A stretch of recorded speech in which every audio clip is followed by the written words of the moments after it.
Morning बच्चों, कैसे हो आप सब। आज हम आपकी वर्कशीट नंबर 47 जो आपकी 20 दिसंबर की वर्कशीट है वो करेंगे। आज की वर्कशीट का टॉपिक है इतिहास का लेसन है आपका, यूरोप में समाजवाद एवं रूसी क्रांति। यूरोप में जो समाजवाद की लहर आई थी और उसमें बहुत सारी जो विचारधाराएं थी वो फैलने लगी थी। यूरोप में बदलते हालात, पुरातनवादी कंजर्वेटिव।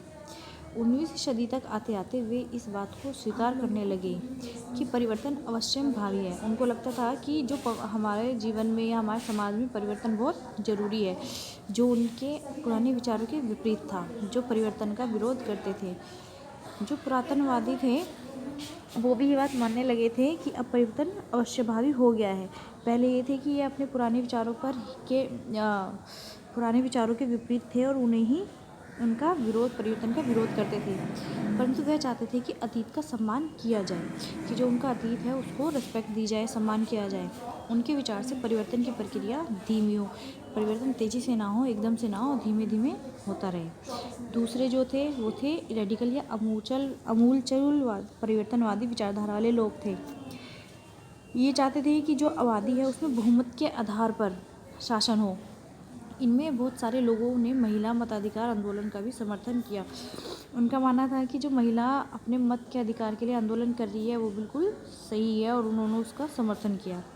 ये बड़े जमींदारों और संपन्न उद्योगपतियों को प्राप्त विशेषाधिकारों के खिलाफ थे, जो जन्म के आधार पर या उनके संपत्ति के आधार पर जो ज़्यादा अधिकार दिए गए थे, विशेष अधिकार दिए गए थे, वे इनके खिलाफ थे।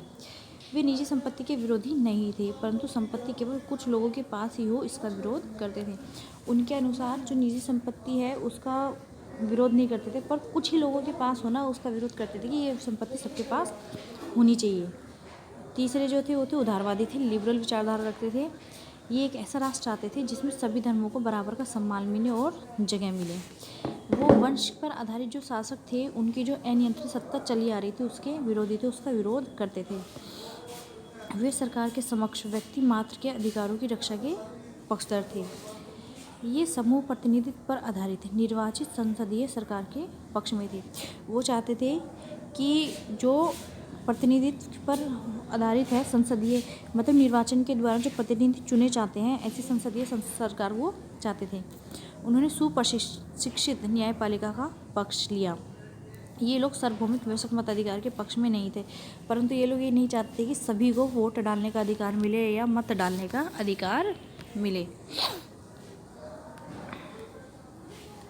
समाजवाद का अर्थ, समाजवाद एक राजनीतिक, सामाजिक और आर्थिक चिंतन है जिसका आधार उत्पादन के साधनों पर सामाजिक स्वामित्व है। कि जो समाजवाद है वो एक राजनीतिक, सामाजिक और आर्थिक चिंतन है, एक विचारधारा है जिसका आधार क्या है कि जो उत्पादन के साधन हैं, चाहे वो रोजगार हो, चाहे वो संपत्ति हो या कुछ भी हो, सब पर समाज का अधिकार होना चाहिए। इसकी कुछ प्रमुख विशेषताएं जैसे इसके अनुसार उत्पादन और वितरण समाज या राज्य के हाथ में होना चाहिए। कि उत्पादन किया जा रहा है या वितरण किया जा रहा है ये कुछ लोगों के हाथ में ना होकर समाज या राज्य के या फिर सरकार के हाथ में होना चाहिए। समाजवाद में राज्य और नागरिकों के कर्तव्य व